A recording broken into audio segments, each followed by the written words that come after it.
chief has said from day one since we arrived in Columbus, our officers are doing exactly what we have asked them to do, what you have demanded that they do. We now need you to do your part. It is not enough that we are fed up. You must become fed up. How many more funerals? How many more mothers crying? How many more children left without parents is it going to take for this community to come together and let the criminal element in the city of Columbus know we are tired and we're not going to tolerate it? The amount of violence we are seeing is putting a drain on our resources. Our personnel are extremely tired. Our detectives, our crime analysts, our crime scene search unit personnel, and our evidence techs are working around the clock. Many working 16-hour days, leaving their own families behind to solve these crimes. We need your help, and we need it right now. I want to make it clear that Columbus is a safe place to work, live, and play. The majority of our gun violence is not random. Just 48 hours ago, we held a press conference talking about needing the public's help in solving the homicide of Olivia Kurtz and any other homicide or felony assault we had in this city. The message today is no different. At this time, I would like to ask Commander Robert Strasbaugh to come to the podium and provide you with more statistics about yesterday's incidents. Thank you. Thank you, Chief. We still have investigators from yesterday out right now working. Thanks, Chief. We still have investigators out right now working from yesterday's assaults and felonious assaults. There were 3 of them that were in close proximity of time, but it's still early in the investigation to say for sure whether or not that they were related. Early indicators are that they are not. So we want to make sure that the citizens understand that the majority of these homicides, the majority of these felonious assaults are indicative of a disturbance between people who know each other.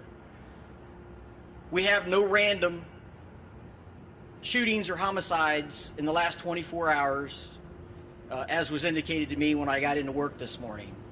The investigators are working tirelessly, as the chief said, to make sure that we get all the facts that we need to make sure that we are able to successfully prosecute these cases. Homicide investigators and our felony assault unit investigators work very closely with each other to make sure that these things happen. There are video of some of these incidents, and as soon as we are able to get some of it out, we will. But one that I probably won't release, but that I will share with you, is that in one of the assaults, and by the grace of God, he's still alive, he actually crawled to a carryout on the video to get help. This has got to stop. It has to stop. Columbus is way better than this. The violence just needs to stop.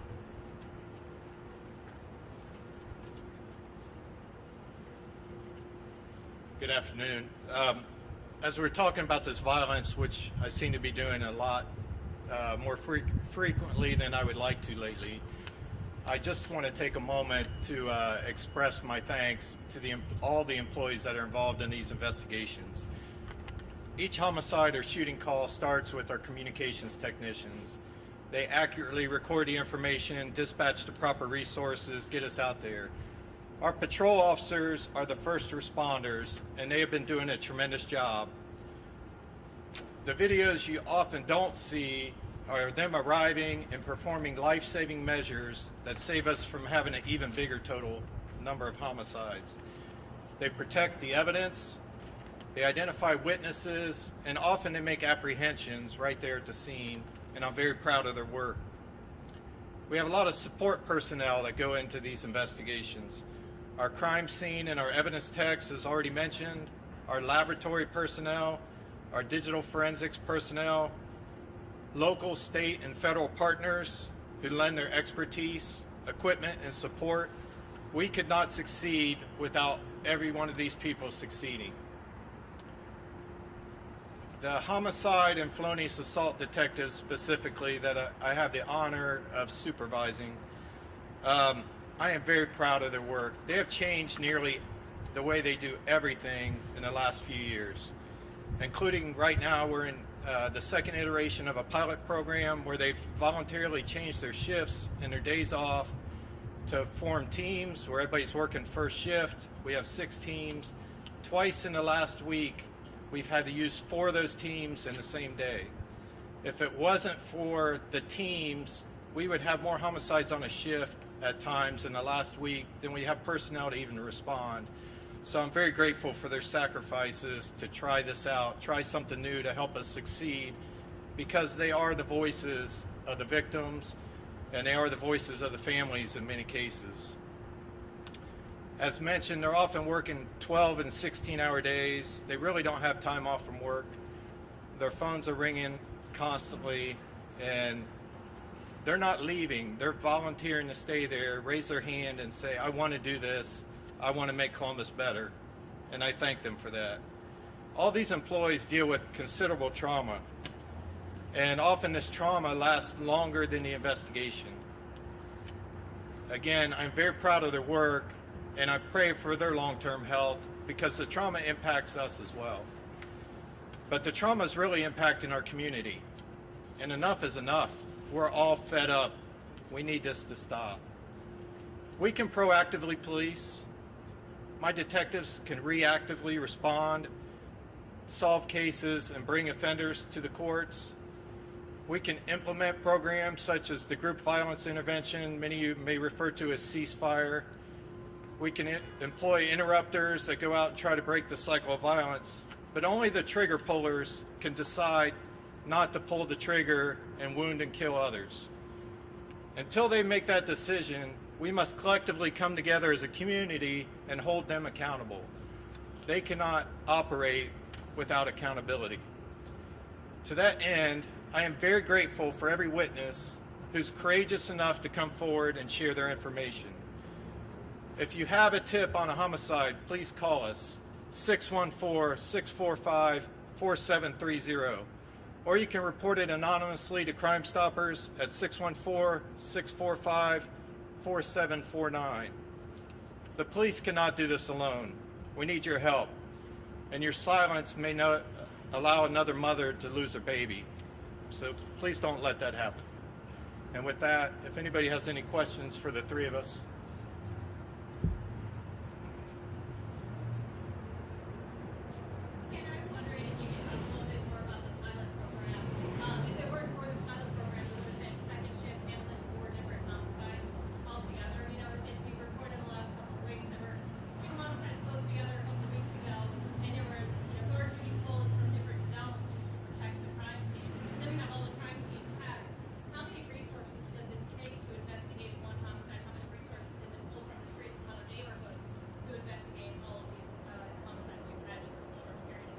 Succinctly, a lot. Homicide, we try our best not to send any less than 4 homicide investigators to a scene with a supervisor. There's a primary, then there's a secondary, and then the other 2 detectives either will go to a hospital or do a canvass of the area or do whatever it is that the primary needs. That's the minimum. On larger scenes, we have to send more than that. Each sergeant on the scene can make that determination.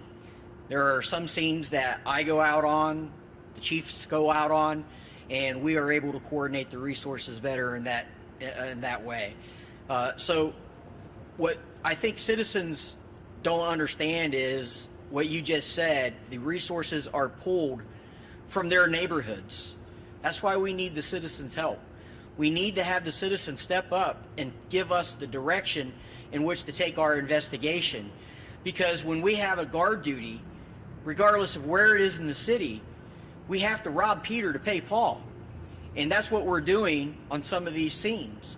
So the resources that we use are not just our investigators and our patrol officers, they are also our lab techs, they are our CSSU, our evidence techs. We tried to bring everything together for these investigations because that's how serious we take violent crime for the Division of Police. But succinctly, a lot of resources go into a homicide investigation, and those resources come from every neighborhood and community inside of Columbus. 4 homicides and 1 felonious assault that we're talking about within the last 24 hours. Have arrests been made in any of those cases? There's one that I know that we have someone in custody. The other one's not yet. As I said earlier, we have detectives who are still out from yesterday. One of them had to drive to Ashland to make a next of kin notification. So as soon as we find out the charges are being filed and we file charges or we make an arrest, we immediately send out an update on our media releases, because we want you guys to know that when we're looking for someone or a vehicle, we do our best to try to get that information out to you guys as well, because you guys are partners in this as well. You guys are able to get the information out, you guys being the media. The media is able to get the information out that we need. This is a community issue. This is a community concern. So therefore, we need all in the community to be partners with us to bring these murderers in front of a judge and hopefully, and more importantly, get them convicted and incarcerated into prison.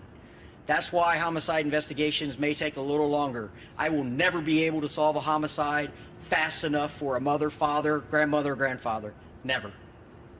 Commander, I'm wondering, as someone who is born and raised in this city, when you hear that we're now at 153 homicides for the year, and it hit 153 homicides until December 3rd last year, the year that we set the record. How I feel about it pisses me off. I grew up in the city. I was born and raised here with the exception of time in the military. It angers me. And the reason it angers me is because there's this warped sense of this code on the street of snitches and stitches. Well, that only applies if you are with someone who you commit a crime with and you tell on that person. If you witness somebody killing somebody in your neighborhood, it's not a snitch to make your neighborhood safer. It's not a snitch to put somebody in prison who may subsequently harm a loved one of yours. We need to get over that, and we need parents to make sure that they know where their kids are, they know what their kids have, and they know what their kids are doing. So it makes me angry. I have kids that are in Columbus, I have relatives that are in Columbus, and I get constantly contacted, texts, phone calls, where can I go and shop? What time is the best time for me to go out? That's ludicrous in this city. Ludicrous. We should be able to go out and shop and do what we want to do every single day without fear of being hurt.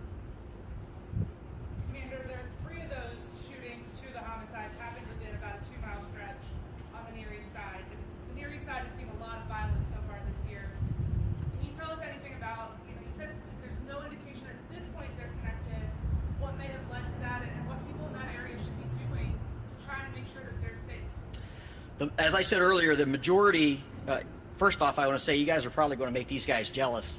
I'm getting all the questions, but as I said earlier, the majority of these felonious assaults and these homicides are a result of a disturbance, an argument, whether it be a road rage incident. So what I was trying to think of, a road rage incident, an argument, somebody looking at somebody's significant other in a way that they don't think they should be looked at. Those are the disturbances. What led to the shooting last night, I can't really tell you because we haven't got that far along in the investigation. The one who is, the gentleman who is still alive. But seeing this human being crawling on the sidewalk as the chief and I watched the video, I mean, it hits you. It hits you hard. He wasn't even able to open the door up to the carryout where he was. He was just knocking on the door to try to get in. The other one out at Nelson Road and Main Street, as an indication that that is too a result of a disturbance. And when I say disturbance, I mean an argument or a disagreement, something of that nature. As I've said constantly in the past, people don't resolve their problems anymore with talking. They don't resolve their problems anymore with just, duking it out, and then 2 days later they're playing football with each other at the rec center. These kids today, and kids to me is anyone under 30 now, these kids today, they resolve their problems by pulling out a firearm, and that's not how you solve problems. Any concern from the department that potentially 2 of these suspects from last night may have been Sorry. We haven't confirmed that yet. We have heard that one of them may have had some type of indicator that they were homeless. So it would be really premature for me to answer that.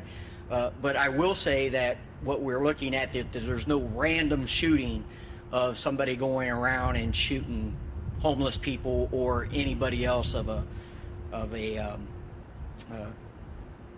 same type of, I can't say, what was the word that you used earlier? Same demographics. Does that help? Thanks. You look quizzical. Oh, I'm okay. How are the officers handling the trauma and even the exhaustion of working such long hours I think we all can say they're exhausted. They're exhausted. I can tell you, the chief and I have only been here 2 months, and we're exhausted. There are many nights the chief and I don't go to sleep because we're going over the cases that are coming on our phones, where we're texting and talking to commander and deputy chief about how we can curb this gun violence. So I can speak for the division. We're exhausted. We're exhausted. We're tired. We're angry. We have a disdain for people who solve their problems by pulling out weapons and killing others and shooting others. And so we're here to talk about homicides, but you got non-fatal shootings. You have shooters who are solving arguments by shooting each other. And for us, that is a potential homicide, because that victim who was shot, more often than not, knows who shot them. And often than not, they go for revenge. And so our message is simply clear today. We are not going to continue to tolerate this gun violence in the city of Columbus.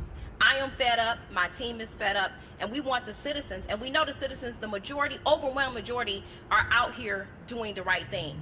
But we also know that they know who the shooters are.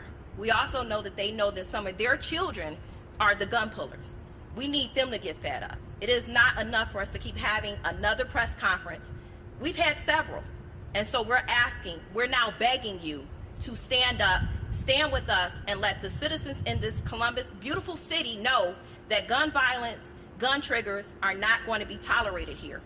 We are serious about coming after you, and believe me, it may take us a month, it may take us a year, but we are going to work diligently to make sure that you get the justice that you deserve when you come out here and you shoot innocent people and you shoot at our babies, because we haven't even addressed the fact that we've lost juveniles. I'm so tired of talking about the gun violence in this city. I've only been here 2 months. This is a beautiful city. This is not the image that we want Columbus residents to be heard of. I came here and all I see is beauty. I see trees. I see beautiful parks. I see beautiful people. I don't want this to be our message anymore. It is not going to be the headlines that Columbus has 5 more shootings. Enough is enough. And that's why we wanted to get this message out. My officers are tired. The chief is tired. My team is tired. And we're angry. And so we want that anger to turn into solutions. We're asking and we're begging. If you know something, say something. That's it. Chief, I was going to ask, 70 of the 153 victims so far this year are ages 18 to 30. I just want you to maybe elaborate on those numbers a little bit more, especially as I know you and Chief Ryan have talked to a lot of those families of the young children who have been victims. So I'll tell you, and this is a forgotten demographic that we don't talk about, our trauma surgeons. Grant Hospital is one of the best hospitals in the country. But I can tell you those surgeons are tired. They're tired of having families come in there and have to tell their mothers, daughters, fathers, sons that their loved one is no longer with us. I know that my homicide detectives are tired of making next of kin notifications. I know that the chief and I, the mayor's office, we're tired of standing here talking about what can we do to curb the gun violence. We have initiatives, but they're not going to come overnight. We have been here for 2 months, and I can tell you overwhelmingly the majority of the men and women of this division are dedicated. They want to be here, not because they have to be here, because they chose to be here. And so we're asking, don't just tell us we need to do better. We're telling you, you need to do better. And so when you talk about that 18 to 30 range, these are our offenders and our victims. These are people who grew up in the same neighborhoods. They know each other. They know each other's families.